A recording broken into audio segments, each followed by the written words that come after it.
নমস্কার বন্ধুরা, আজকে চলে গেছিলাম বিয়ে বাড়িতে। দেখো, বিয়ে বাড়িতে বরের পা ধোয়ানো হচ্ছে। জানো তো, সবার ভালোবাসা না পূর্ণতা পায় না। কিছু কিছু মানুষের পায়, কিছু কিছু মানুষের পায় না। তবে যে মানুষের ভালোবাসা পূর্ণতা পায়, তাদের থেকে ভাগ্যবান আমার মনে হয় এই পৃথিবীতে কেউই নেই।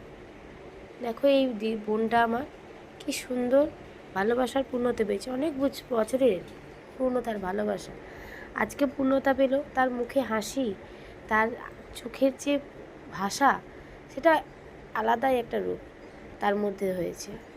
সে যে কী আনন্দ, তাকে দেখলেই তোমরা বুঝতে পারবে। ভগবান করুক ওদের দুজনকে, সবাই দুজনকে খুব ভালো রাখুক। তো এখন তো রাত 12টা বাজে। আমরা এখন আপাতত বসে বসে বিয়ে দেখছি। বিয়ে দেখতে খুবই ভালো লাগে। বিয়ে দেখলে কিছুটা ওই নিজের বিয়ে হয়েছিল, নিজের বিয়ের যে সিনগুলো ওগুলো মনে পড়ে, ভালো দিনগুলো মনে পড়ে। আবার সময় বিশেষে ভাবি, যদি বিয়েটা না হতো মনে হয় ভালোই হতো, একা থাকতাম, ভালো থাকতাম। আবার কোনো সময় ভাবি, না, এই বিয়েটা হয়েছে একদিকে ভালো হয়েছে, মনের মানুষকে পাওয়া গেছে। আমার ভালোবাসা পূর্ণতা পাইনি ঠিকই, কিন্তু যাকে বিয়ে করছি তাকে নতুন করে ভালোবেসেছি, নতুন করে আঁকড়ে বাঁচতে শিখেছি। আর সেও খুব ভালো, সেও আমায় খুব ভালোবাসে, আমিও তাকে খুব ভালোবাসি। বলে না, কথায় আছে না, প্রথম ভালোবাসাটা ভালোবাসা নয়, দ্বিতীয় ভালোবাসাটাই হচ্ছে জীবনের আসল ভালোবাসা।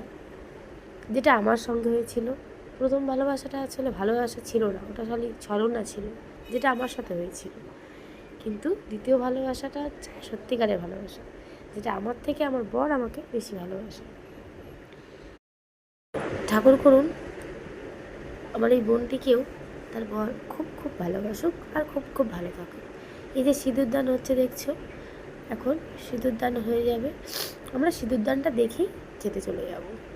আর খাওয়াতে কী কী মেনু আছে সেটাও তোমাদের সাথে শেয়ার করব। কি মিষ্টি লাগছে দেখো কপালে সিঁদুর পরার পর।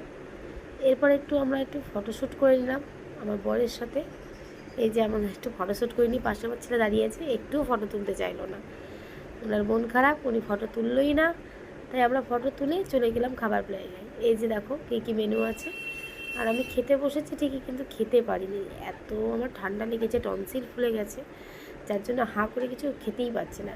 জাস্ট একটু ভাত নিয়েছি, একটু চিকেন নিয়েছি, ব্যাস এই খেয়ে আমি উঠে পড়েছি, আর সত্যিই কিছু পারিনি। আর আমার যদি ভিডিও তোমাদের ভালো লাগে, অবশ্যই একটা লাইক করে দিও আর সাবস্ক্রাইব করে ভিডিওটা প্লিজ সাবস্ক্রাইব করে দিও।